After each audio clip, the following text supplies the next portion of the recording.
So last night, some of the comedian talk hosts decided that they wanted to politicize the shooting in Las Vegas. And I feel really bad about this because I've said this once already. If you're in Hollywood, if you're in TV, if you're in sports and you're an entertainer, we don't care. We don't want to know your politics. We don't want to know your decision making. We don't want to know who you're voting for. We watch you because we want to see you do whatever your entertainment stuff is. We don't want to hear your politics. And Keith Olbermann and Jimmy Kimmel seem to think that they are now the new and improved best for political discussion. Well, the truth is, they are not.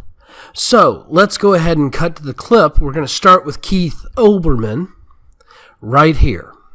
I'm Keith Olbermann, and this is The Resistance. Warmest condolences and sympathies will not suffice. We need leadership in this country which will prevent, whatever their motive, the terrorists in this country from buying guns in this country and killing crowds of people in this country. Instead, the House of Representatives is to vote this week to relax restrictions on buying silencers for firearms, so it becomes more difficult to hear where the gunfire is coming from. Instead, we have Las Vegas, and per the website, the Gun Violence Archive, we have the 272nd mass shooting of 4 or more people in this country this year. The 272nd on the 274th day of the year. Instead, we have warmest condolences and sympathies. And we have the Second Amendment, which was designed to keep the federal government from taking away the right of each state to maintain its own militia, but which has now been transformed into an excuse for why madmen of whatever heritage or political purpose cannot be stopped from carrying at least 10 long rifles into a hotel room in Las Vegas and setting up a sniper's nest and killing people, and why a group that enables such massacres, the National Rifle Association, is not branded for what it is. As you can see, he's pulling the same tricks that he pulled after every single shooting or terrorist attack that has occurred, where the narrative doesn't need to be not all Muslims. Instead, it's gun control. Because they only have 2 speeds for these types of incidents. It's either not all Muslims and Islam is a religion of peace, or guns are bad and we need to make sure that only the government, which is made up of people who we consider to be corrupted by companies, have the guns. They can't seem to reconcile this idea that private citizens need to be able to protect themselves from their government. And that these shooters, in many cases, are people who have gone way off the deep end, drinking the Kool-Aid that these people are pushing, and have lost it. Well, here's another example from the infamous Jimmy Kimmel, who loves to make emotional displays. Well, hello, everyone.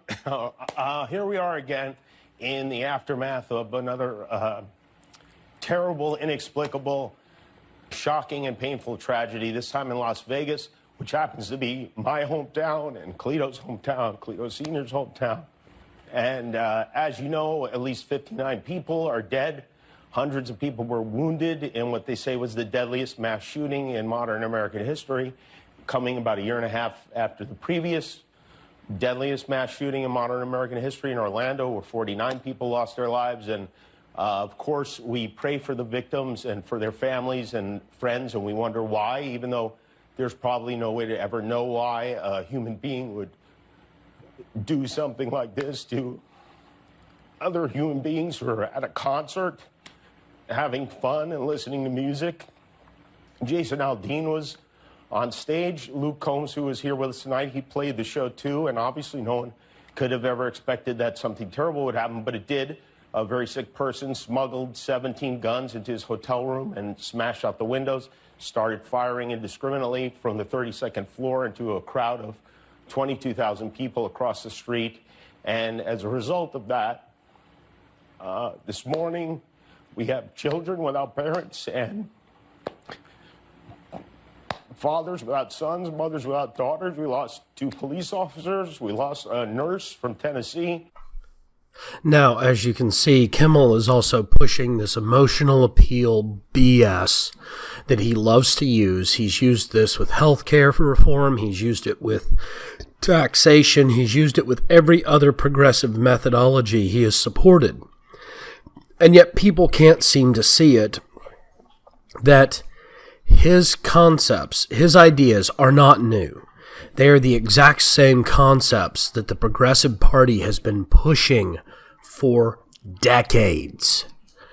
And restricting the access of law-abiding citizens to the rights of self-defense, which is enshrined in the Constitution and is something that is a natural, inalienable right, will not actually make the country safer. Because criminals don't actually care about laws. All of these mass shooters have committed multiple felonies already. The act of creating the mass shooting caused them to commit multiple felonies.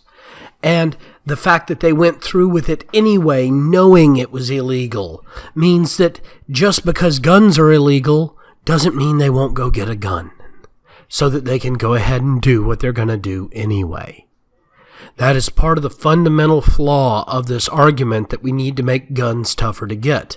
No matter how tough you make them, they will find them, because the world is not a perfect place and weapons are needed somewhere, which means weapons can be acquired. Well, I'm going to move to this last clip, which I saw in conjunction with Kimmel's debate, or I should say Kimmel's diatribe. And this is a quote set from Mr. Rogers. So here it is. There are people in the world who are so sick or so angry that they sometimes hurt other people. And they're usually the ones who end up in the news. When I was a boy and I would hear about something scary, somebody getting badly hurt or something like that, I'd ask my parents or my grandparents about it. And they would usually tell me how they felt about it. In fact, my mother would try to find out who was helping the person who got hurt. Always look for the people who are helping, she'd tell us. You'll always find somebody who's trying to help. Well, I want to thank you all again for joining me on this little excursion here into late-night comedians and the fact that we don't care about their politics. I really wish all of these entertainers, whether they're sports team players, actors in Hollywood, comedians, or even just, newscasters, would stop interjecting their politics on camera and in front of the public. Just because you have a public platform to entertain does not mean we care about anything else you care about. This country is not in lockstep with you. You need to back off because you're alienating large portions of the population. And it's not going to be to your benefit. You will end up not making money because you will end up ruining your career with this. Ted Nugent has been an exception.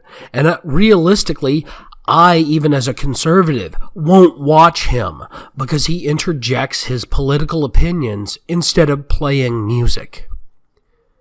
So think about that. Well, thank you all again. Please remember to upvote and follow me on VidMe, or come on over and subscribe on BitChute, YouTube. You can subscribe on Patreon and become a patron. It would be appreciated because that'll help fund this channel. Also, you can enter into discourse with me at minds.com, Gab.AI, and Twitter. All the links are down below. And as always, have a great day.